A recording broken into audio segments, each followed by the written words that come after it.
guys, this is Julie, owner of this cute cafe here in Barangay Namayan. Usually talaga mga 5 p.m. onwards na dumadami yung tao dito sa amin.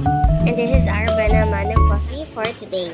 Pag ako ang duty or si Nikki, we are not just a barista. We are also the cashier and the marketer. Currently, I am making our best seller, caramel macchiato. Meron na nga pala kaming loyalty card. Every 22 ounce cup, meron kang matatanggap na signature. Tapos kapag nakasampu na kayo, meron kayong free drink. And malaki rin yun, 22 ounce din yun. Ito nga palang tinitimpla ko ay ang aming new sa menu, ang affogato latte. Sa mga hindi nakakaalam ano ang affogato latte, ano yung nilagay sa taas. Yan ay ang vanilla ice cream. Yung vanilla ice cream namin is kami lang din mismo ang gumawa. Ito naman yung bago namin sa menu din, ang hot matcha latte. For only 70 pesos, meron ka ng mainit na matcha. And masarap siya kasi creamy and may sweetness siya. Pero hindi siya sobrang tamis.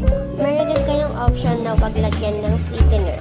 Then kasi may mga taong naghahanap ng mga mainit na kape or any drink na mainit.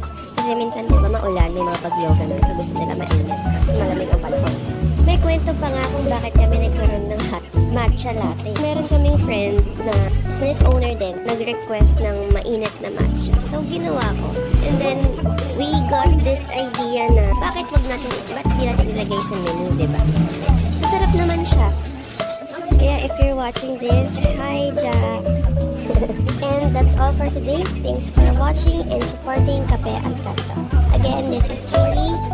Keep grinding and keep dreaming. Bye!